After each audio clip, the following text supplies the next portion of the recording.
All right, you guys. So recently, I had an opportunity to interview Donna Day, the current president of Legal Professionals Incorporated. Amazing interview. You know what? Just take a look.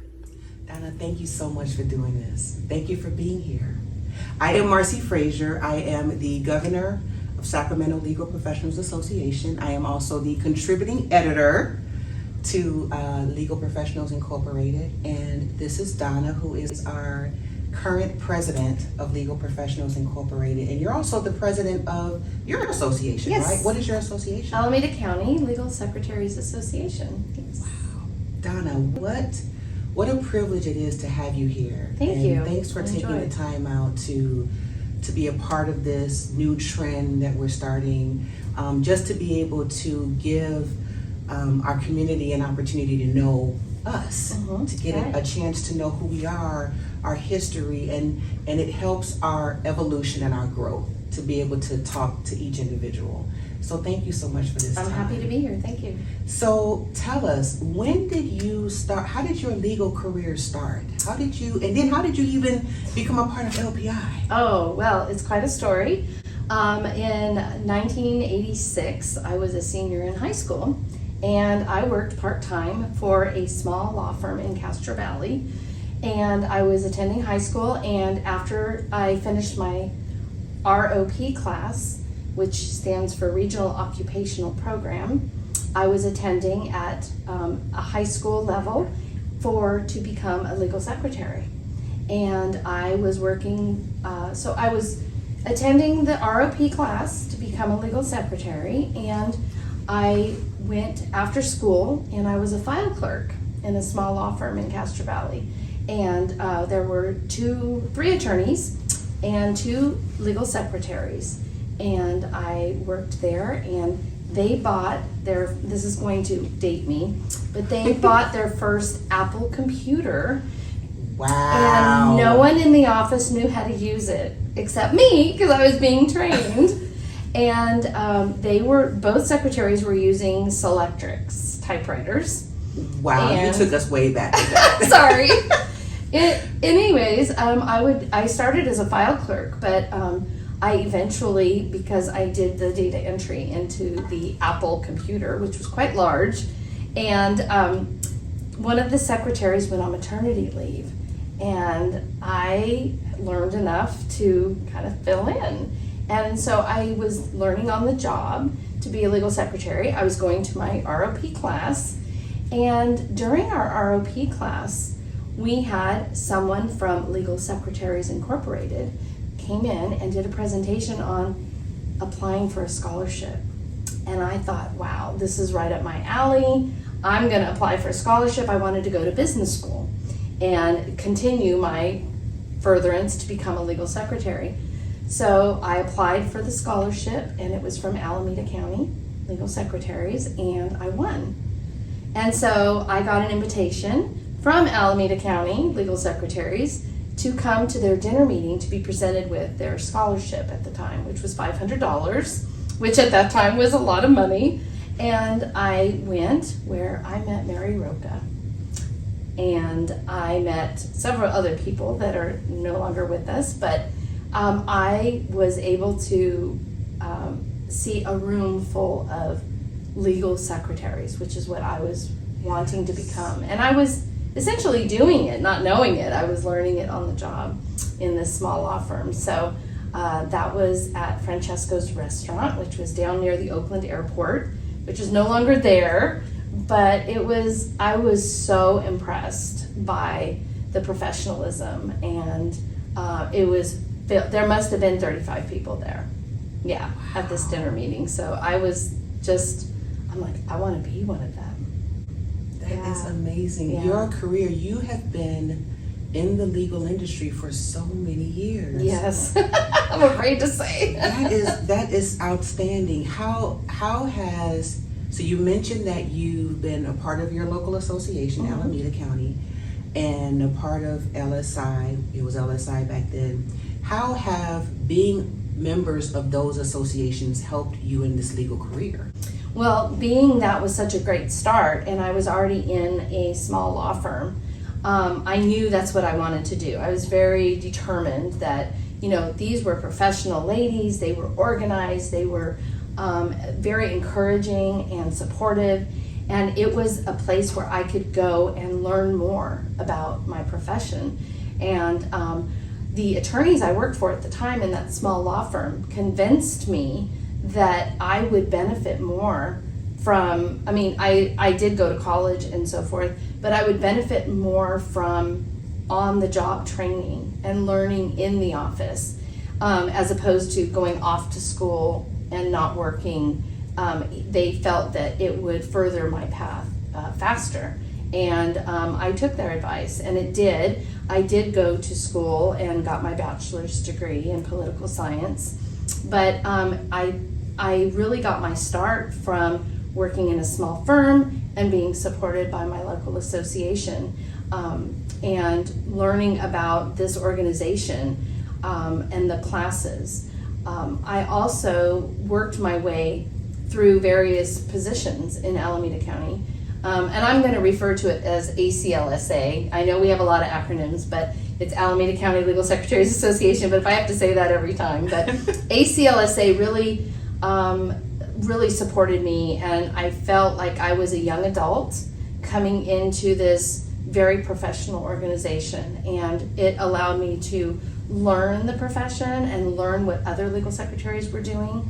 And and I also made some lifelong friends from that, and networking and being able to call someone when I didn't know the answer. And back then I didn't know any answers. So I needed that, and I was in a small firm. So that networking allowed me to call someone and say, hey, you know, how are you? How do I serve this complaint? Where do I go? How do I, you know, who do I get in contact with? And there were so many resources available to me. And so I was able to very quickly move up in my career, and I felt like I had no problem getting a job. And when they found out that I was an LSI member, I mean, I felt like it was a nail in the coffin. I mean, I was able to get jobs very easily, and jobs that I knew of. So the connections that I had from ACLSA, I realized that they say, hey, there's a job opening in my office. Boom. And it really allowed me to just excel very quickly. And I felt confident in my interviewing. And as a young adult, that is kind of important. That's right. Because now, you know, how many ever years later, I definitely can say that with confidence. But, you know, in your early 20s, having that behind me and supporting me and being able to shape me was really critical. And looking back now, LPI, LSI at the time has formed who I am today. That is so beautiful. There's so many stories that are similar to that, where being a part of a network such as this has only enhanced our abilities as professionals, right? Exactly. We have become better professionals because we are a part of this. So you've been a member for a long time. How did this come about? How did you, now that you're the president of this amazing organization, how did all of that develop?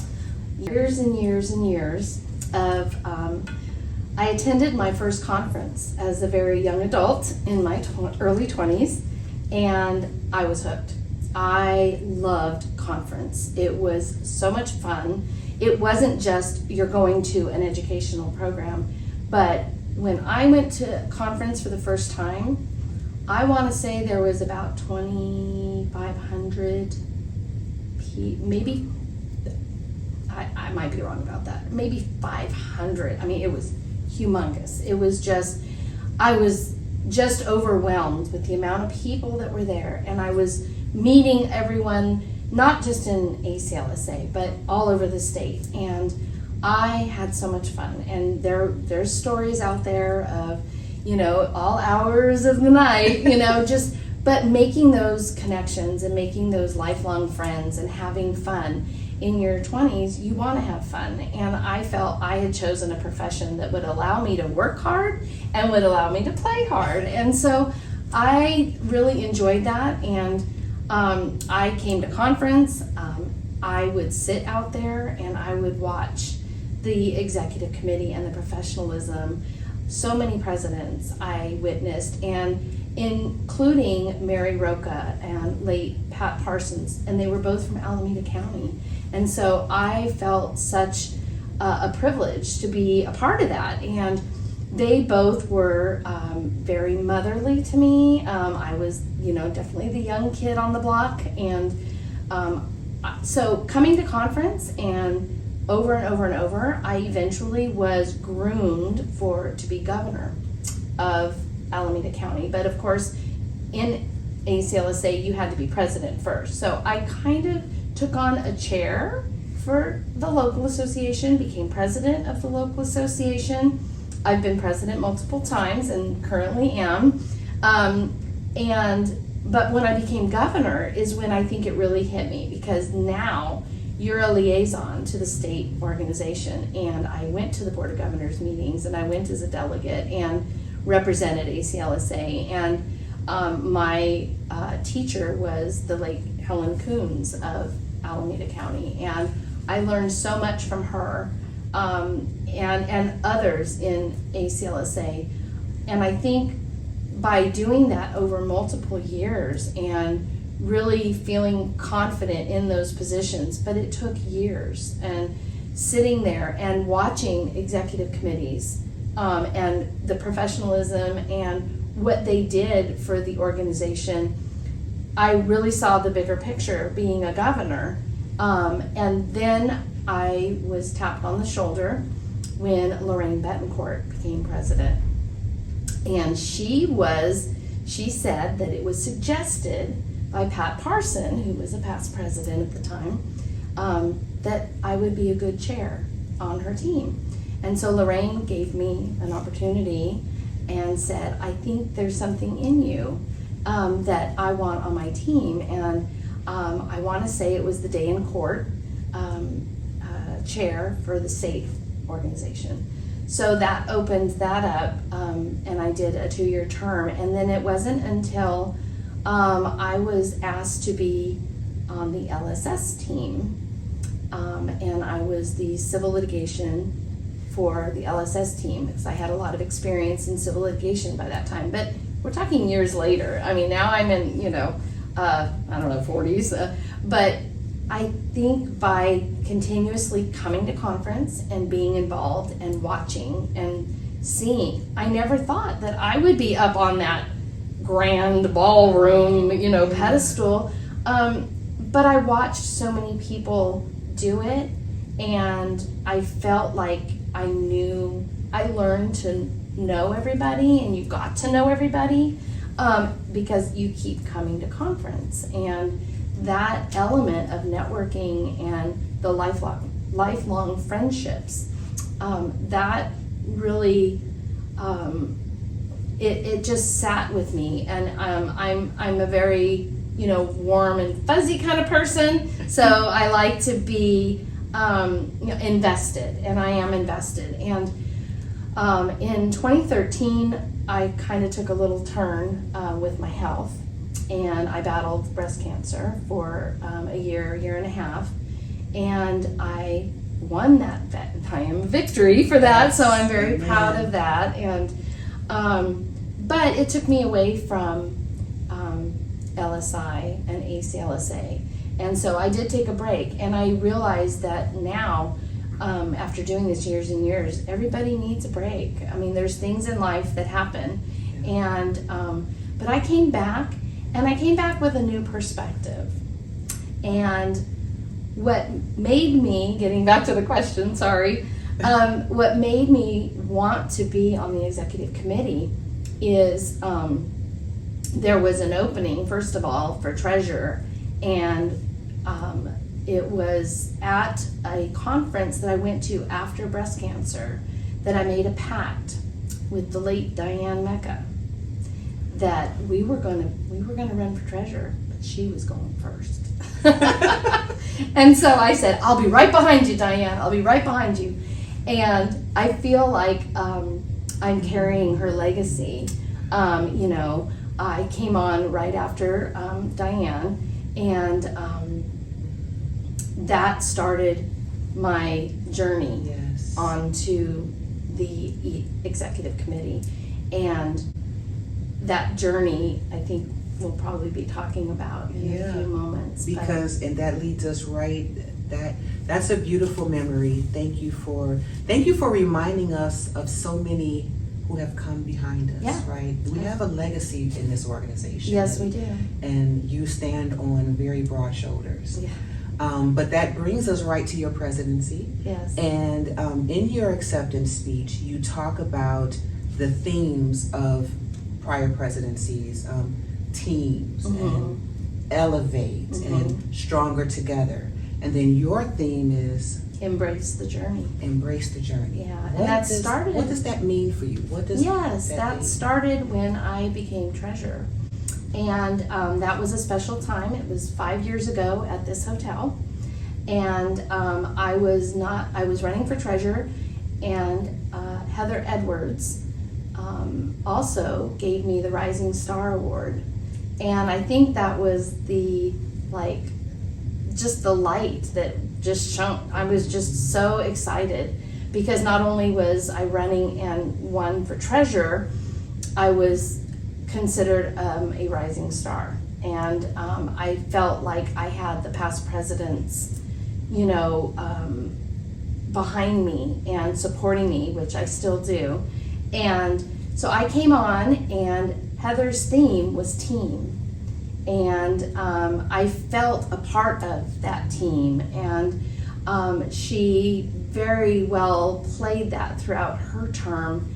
And every point of my being a treasurer, she made me feel like I was part of the team, and it was just such a great feeling. And then Lynn came on, and oh my gosh, the excitement and level, and it fit so appropriately with Elevate, because I felt that's what she was doing. She was elevating all of us to go to that next level and to bring that, I felt, bring that fire in you. And people don't realize that sometimes our fire gets a little burned out. And I think all of us feel that at some point. And I feel that that gave me something to ignite that fire and elevate. And I loved her mission, just bringing us all up. And it was about the people. And that's what it was doing. And then came Rod. And the stronger together. That could not have been at a more perfect time in this organization. We needed that. We've now been put on a team, we've elevated, and now we need to group together and build on that strength from that elevation. And I feel like I'm on this path. And I think it started in 1986 for this particular, but everybody has a path, everybody has a journey, and mine can be very different from yours or anyone's. And I want everyone to just, now that we are on the team and we've been elevated and we are stronger together, now we're going to embrace that journey and continue that journey and continue the legacy. Yes. And I feel it's like everything it gives me chills to really think about it, because it's what I feel like it's what I've meant to do. And I never once ever thought of me being in this leadership role, but all of the things that I have done in the past, and I look back now, that all the things that I've hit on my journey have put me in this place where I feel I'm meant to be. So I love that. yeah. I love how you have so eloquently tied each of these themes together. And even though I'm certain that the presidents as they're moving up, saying, let's create a theme that's going to tie all together so that when Donna walks in, it's going to be great. But isn't that amazing how like minds, that energy is created because we're all thinking the same way. Right. Each president has all been on that passion, on that road. Right. And so it really does tie all together. It does. It does. I remember, I don't know which president it was, but planting the seeds. I remember planting the seeds, and it's resoned with me all throughout, because that's kind of what you're doing. You're preparing for the next step. And that brings me to my journey. You're preparing for the next trip. You know, right. Where are we going? Where's the point of interest? And, continuing that journey and thinking that you're always gonna, I love to travel, and I want to travel. I don't want to stop, and I don't want to stop learning.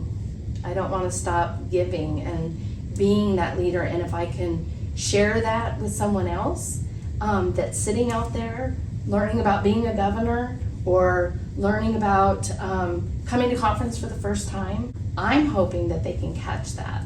I'm hoping they can experience what I got to experience, and I want to give that back.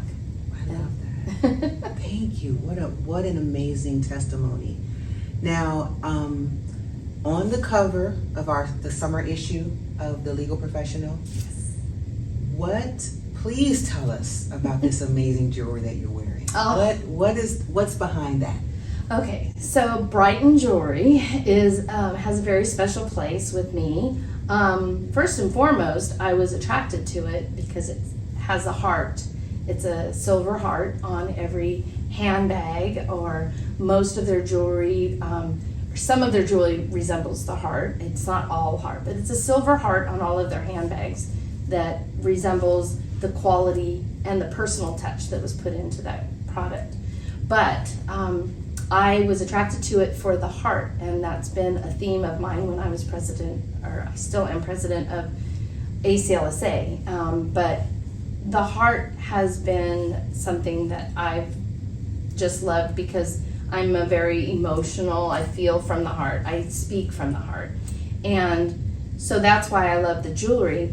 And a fun fact, that particular ensemble of Brighton Jewelry that I was wearing on the cover was when I became treasurer that year in 2019, and Heather Edwards was president. I presented her with the President's Gift and from Alameda County, and it was that same heart ensemble from Brighton, and I felt that I was giving her a piece of me representing Alameda County. It was very special. How beautiful is that? Thank you. That is such, that's really good to know, and I have to pay more attention to that. I think I'm gonna. There are a lot of LPI Brighton fans out there, so I gotta search it out. I love it. It's definitely a thing. I love it. Well, you know what? Thank you so much for this time. As we wrap this up, I just have one final question, and I think you've kind of alluded to it, but we can feel the passion that you have for LPI.